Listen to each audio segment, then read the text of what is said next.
ખેડૂતો પાસે આપણી જરૂરિયાતો માટે અને તેનીથી વધુ ઉપજ કરવા માટેનું સામર્થ્ય છે. 10 વર્ષ પહેલાં અમે પ્રયત્ન કર્યો હતો અને કઠોળમાં આપણે આત્મનિર્ભરતા પ્રાપ્ત કરી છે. ખેડૂતોએ 50% સુધી ખેતીની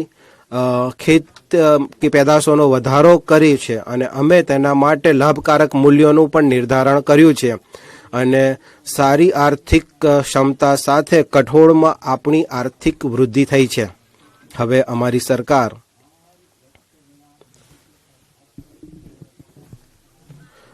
તુવેર, અડદ અને મસૂર દાળ ઉપર વિશેષ ધ્યાન આપીને 6 વર્ષમાં કઠોળ ઉપર વધુ ધ્યાન આપશે. તેનું વિશિષ્ટ વર્ણન પરિશિષ્ટ ખમાં આપવામાં આવ્યું છે.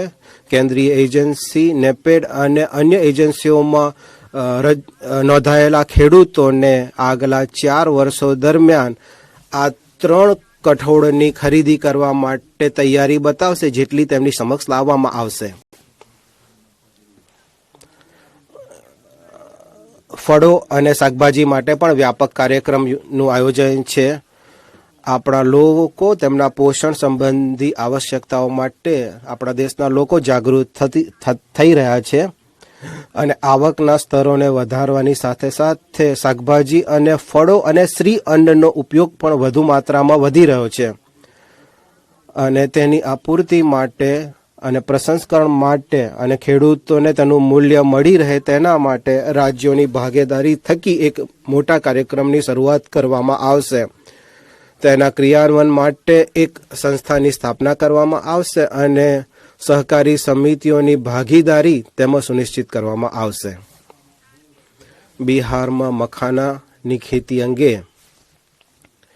તેની માટે બિહારના લોકો માટે એક ખાસ તક છે. તેઓ મખાનાનું ઉત્પાદન કરી તેનું પ્રસંસ્કરણ કરી અને તેના વેચાણમાં સુધારાઓ કરીને બિહારમાં એક મખાના બોર્ડની સ્થાપના કરવામાં આવશે. આ કાર્યક્રમ સાથે જોડાયેલા લોકોને એફપીઓમાં સમાવેશ કરવામાં આવશે. આ બોર્ડ મખાના ખેડૂતોને તાલીમ પૂરી પાડશે અને સહાયતા પૂરી પાડશે અને એ વાતને સુનિશ્ચિત કરવા માટે પણ કાર્ય કરશે કે તેમને દરેક સરકારી યોજનાઓનો લાભ મળે.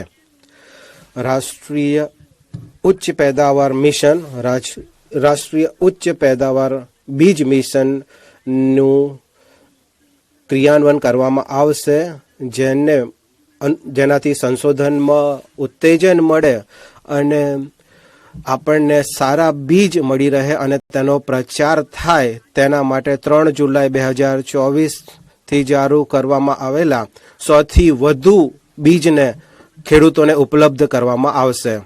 ભારત મત્સ્ય ઉત્પાદન અને જલીય કૃષિના ક્ષેત્રમાં વિશ્વભરમાં બીજા નંબરનો સૌથી મોટો ઉત્પાદક દેશ છે.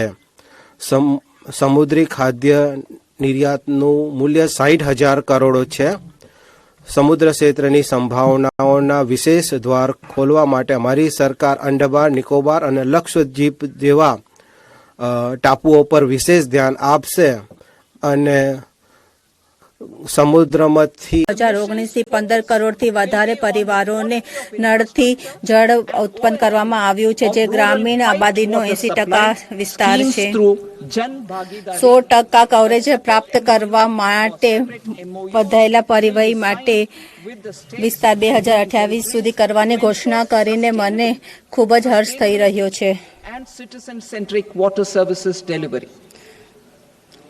આ મિશનનો મુખ્ય ઉદ્દેશ્ય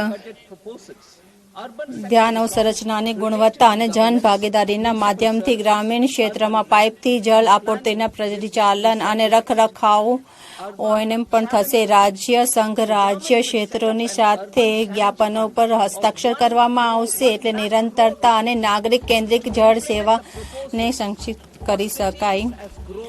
શહેરી ક્ષેત્ર સુધારા માટે જુલાઈના બજેટ પ્રસ્તાવોને આગળ વધારીને શાસન, નગરપાલિકા સેવાઓ, શહેરી ભૂમિ અને આયોજનાથી સંબંધિત શહેરી ક્ષેત્ર સુધારા માટે કરવામાં આવશે. શહેરી સુનિધિ જુલાઈના બજેટમાં ઘોષિત વિકાસ કેન્દ્રોના રૂપમાં શહેરોનો પુનર્વિકાસ અને જળ અને સ્વચ્છતા માટે પ્રસ્તાવોને અમલીકરણ કરવા માટે સરકાર 1 લાખ કરોડની શહેરી પડકાર પુનઃ સ્થાપિત કરશે. આ મૂડી ભરોસાલાયક પરિયોજનાની લાગતના 25%ની ધનરાશિને લાગતનો ઓછામાં ઓછો 50% બોન્ડ બેંક લોન પીપીથી વિત્ત પોષિત કરવામાં આવે. વર્ષ 2025-26 માટે 10,000 કરોડની ફાળવણીનો પ્રસ્તાવ છે. વિદ્યુત ક્ષેત્ર સુધાર. અમે રાજ્યો દ્વારા વીજળી વિતરણ સુધારા અને આંતરરાજ્ય ટ્રાન્સમિશન ક્ષમતાના વિષયને પ્રોત્સાહિત કરીએ છીએ. તેનાથી વીજળી કંપનીઓના ક્ષમતામાં સુધારો આવશે. રાજ્યોને આ સુધારા પર કાર્ય કરવા માટે 0.5% વધારે અનુમતિ આપવામાં આવશે. Amendments to the Atomic Energy Act and the Civil Liability for Nuclear Damage Act. વિકસિત ભારત માટે પરમાણુ ઉર્જા મિશન. આપણા ઉર્જા પરિવર્તન સંબંધિત પ્રયાસો માટે વર્ષ 2047થી ઓછામાં ઓછા 100 ગીગાવોટની જરૂરિયાત છે. આ લક્ષ્યને પ્રાપ્ત કરવા માટે ખાનગી ક્ષેત્રની સાથે સક્રિય ભાગીદારી, પરમાણુ ઉર્જા અધિનિયમન અને પરમાણુ નુકસાન માટે સિવિલ દાયિત્વ અધિનિયમમાં સુધારા કરવામાં આવશે.